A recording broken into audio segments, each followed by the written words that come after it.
My daughter, I realized that she misled someone that was of authority, so she took to heart that he would possibly be good for her, be a good, I don't know, it just was a bad situation. He made it worse.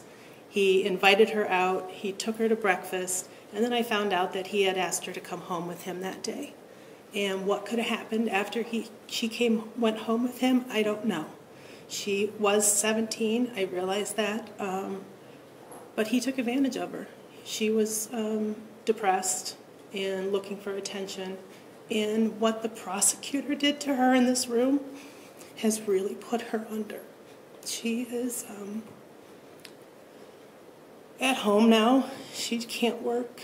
She sits in a dark room and she doesn't want to come out. It's because this man did this to her. And she has to live the rest of her life with the fact that she sat up on that stand and talked about things that none of us would want to talk about. And it was really unfair. And the prosecutor should be ashamed of himself to do that to my daughter and put her on the stand, because it wasn't her fault. And for the crime that he has been found guilty of, he did it like Matthew said. He wanted to have sex with my daughter, and he wanted to make sure that she was 18. Well, if you have to do that, then you shouldn't even be pursuing that relationship.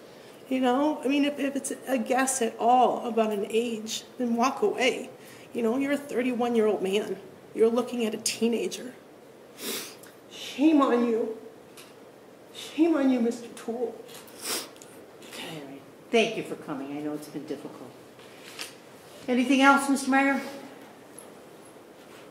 I would just reiterate our request for incarceration, Your Honor. This was not a victimless crime. It was a very serious crime, and he knew better. He chose to violate the law, knowing full well why that law existed and how he was harming this young girl. And you saw in open court exactly what he did to affect her and have such a negative impact on her life. He deserves to have a similarly negative impact on his life. We're asking for incarceration. All right. Very good. And the falsificate, the count that he was found guilty of, although the whole situation, we heard it during the trial, is for going into, he's being sentenced for accessing the leads to find out her age. That's the felony of the 5th degree here. The state did not charge, other than disseminating improper material for which he was found not guilty.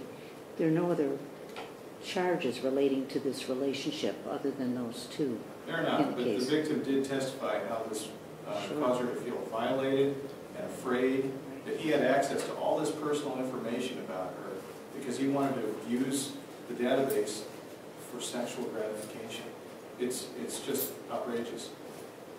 All right. Counsel, you want to step up to the podium, please? Yes, thank you.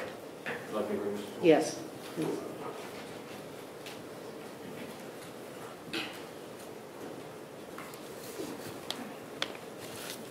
Would you like me to go first, Your Honor? Yes. Your Honor, I'd ask the court to consider Mr. Toole is 32 years old. He does have a bachelor's degree. He's a soldier in the Army National Guard for the past 6.5 years. He is aware that police officers are held to a higher standard.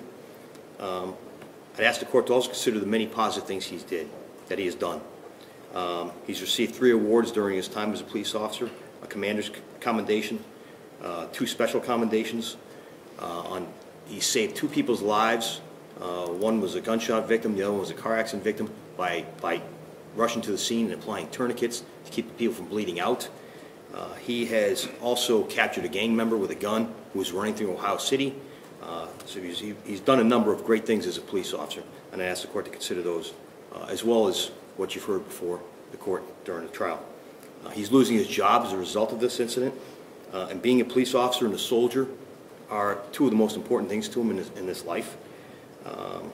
And that was the National Guard's not going to keep him on, is he? No, they're going to discharge him because he does have a felony conviction. Mm-hmm. And that was hold up with a plea deal, Your Honor.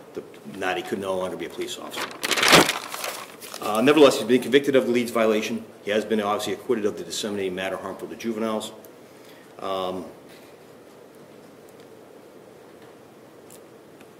And the Leeds violation, he wasn't done to snoop. He wasn't done to look up the ex-wife's boyfriend. It was done so that he wouldn't have sex with her, so he wouldn't take advantage of her, so he would not commit a sexual battery.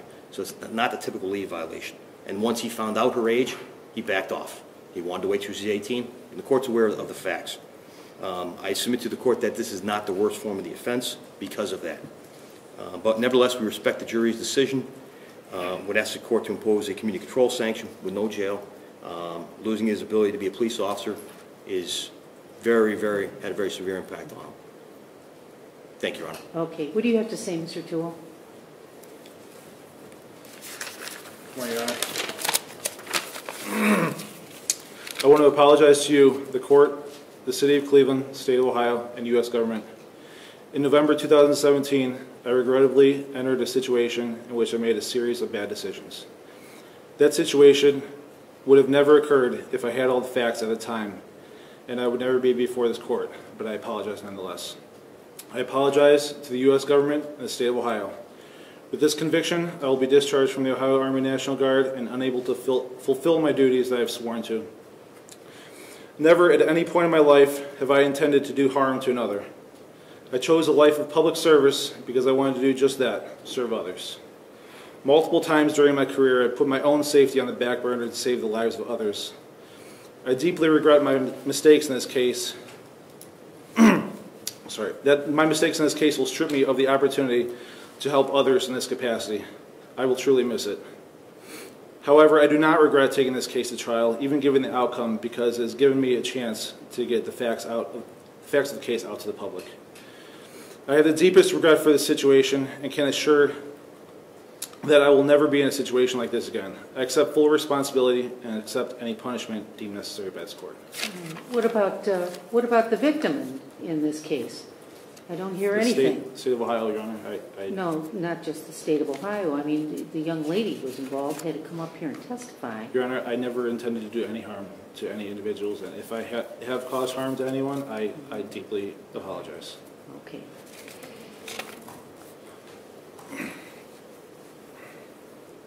All right. The court has reviewed the pre-sentence report, takes into consideration the remarks of counsel and the defendant, and while the court is certainly, from the many years I've been here, knows the seriousness and the importance of this.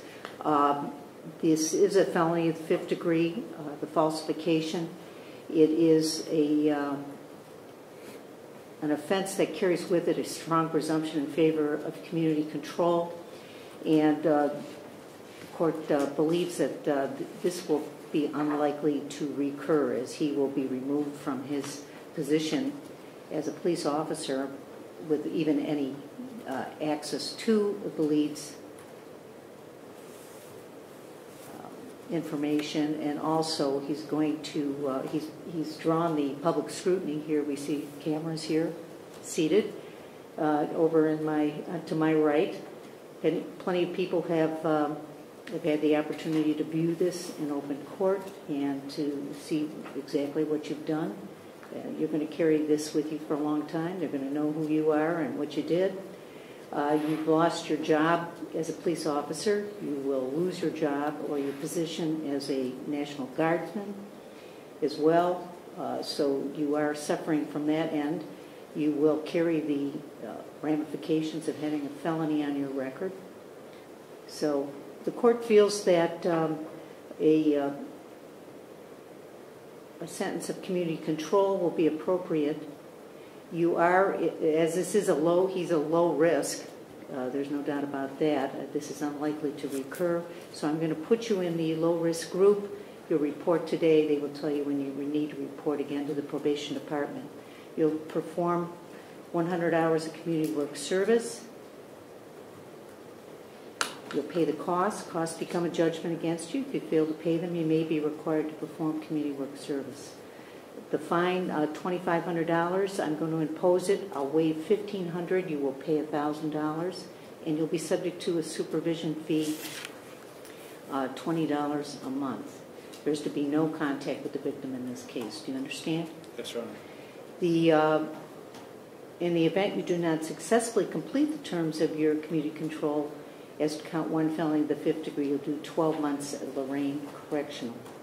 Now that you've been sentenced, the court will advise you have the right to appeal your verdict. If you do not have the money to pursue an appeal, you may have the state assign counsel for you and the transcript ordered state expense. However, the court would require you to file an appropriate motion with the supporting documentation of indigency. All right. So, do you have any questions about what you need to do? No, Your Honor. All right. Very good. You'll take them down.